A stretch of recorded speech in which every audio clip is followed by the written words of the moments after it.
চাকরির প্রথম চাকরি দেওয়ার কথা কয় আমার কাছ থেকে টাকা নেই 10 লাখ আমি দিছি। এই নিতু রানী মহল, জ্যোতি রানী নিতু, না ভালো নাম জ্যোতি রানী নিতু। বলছে আপনি যখন চাকরি করেন না, বেকার মানুষ, বিদ্যুৎ চৌধুরী উপজেলা চেয়ারম্যান আমার হাতের লোক, আমার লোক চাচ্ছে এমপি সহ আমার 3টে লোক চাচ্ছে। আপনি যখন বেকার, চাকরিটা যদি দিদিক নিয়ে দিই করে খেতে পারেন। যেহেতু আমাদের আপনজন, বিশ্বাস করছি, বিশ্বাস করার মাধ্যমে ওই আমার কাছ থেকে সিবি দেয়। সেই সিবি আমি উপজেলা চেয়ারম্যানের কাছে একটা সরাসরি জমা দিই আর মারফতে। দেওয়ার পরে 6 মাসের মধ্যে জয়েন করাবি। 6 মাস তো চলে গেল, 1 বছর পর বলতেছে যে এমপির সাথে একটা গন্ডগোল হয়ে প্রজেক্টটা কাটে দিয়েছে, চাকরিটা হবে না, টাকা আমি দিয়েছি।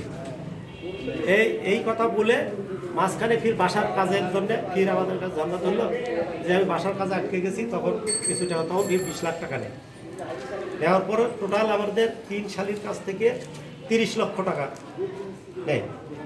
নেওয়ার পর থেকে বাসার কাজে বললো যে আমি একটা হাউস বিল্ডিংয়ের লোনের প্রেয়ার দিছি, লোনটা হলে 3 মাসের মধ্যে আমি টাকা দেবো। আমি তো টাকা নিয়েছি, আমি তো টাকাটা ফেরত দিয়েই লাগবে। এখন হাউস বিল্ডিংয়ের লোন তুলে সে আমাদের টাকা না দিয়ে এইভাবে বাসার কাজ করে। আর এই দিনের পর দিন ডেট দেয়, ডেটে আসি ঘুরে যায়, ডেটে আসি ঘুরে যায়। আসার পরও বাসায় খারাপ আচরণ করে, গালাগালি করে। এবং এর আগে যে ওসি সাহেব ছিল তার মাধ্যমে আমাকে হুমকি দিয়ে আমাকে ভয় দেখাইছিল। দেখার পর থেকে আমি তার বাসায় আর আসিনি।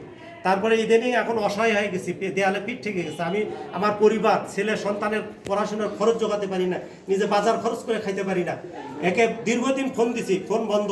এবং আমার কাছে অনেক মেসেজ আছে তারপরে নন জুডিশিয়াল স্ট্যাম্প আছে, মা মেয়ের স্বাক্ষর, ব্যাংকের চেক আছে 3টা, একটা জনতা ব্যাংক, 2টা হলো আল আরাফা ব্যাংকের চেক। এই চেকগুলো দেওয়ার পরে সে আবার ফির থানায় আমার নামে যা জিডি করছে যে আমার চেক হারিয়ে গেছে। তারপরে আমি মামলায় ভয়তে আর যাইতে পারি না মামলায়, যে ওই যদি এলো করে থাকে তাহলে তো আমি বেকাদত করে দেবো। তারপরে তাকে বিনোদ করছি বহুদিন, আজকাল টাকা নিয়ে আসবো, পশু নিয়ে আসবো, অমুক তারিখে নিয়ে আসবো। আমি ফোন দিলে পলাশগড়ি আসে নিয়ে যায়। আমি কোনোদিন কোনো সাড়া পাই না। আজকে আমি নিঃস্ব হয়ে গেছি, ফ্যামিলি সহ, বাচ্চা কাচ্চা নিয়ে অসহায়। আপনারা আমার একটু সহযোগিতা করবেন। প্রশাসনের কাছে আমার করজোরে অনুরোধ, আমার এই ব্যাপারটা সুষ্ঠু তদন্ত করে আমি যেন আমার এই টাকাটা ফেরত পাই, এই ব্যবস্থাটা আপনারা করে দেবেন দয়া করে।